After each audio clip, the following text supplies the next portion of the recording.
Bună! În această seară am revenit cu partea 6 din seria celor 7 piese la lic și anume Le Nu, dezbrăcata, este o femeie. Are niște detalii incredibil de frumoase pe sticlă. Este un extract de 90 de mililitri și el numerotat. Din păcate nu am cutia completă, dar nu este nicio problemă. Și aici am și miniatura, care și ea are aceleași detalii perfecte ca și cel mare. Și extractul înăuntru.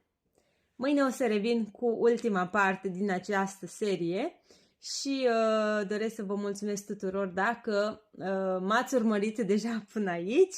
Și sper să ne revedem și mâine seară. Vă mulțumesc! Seară bună!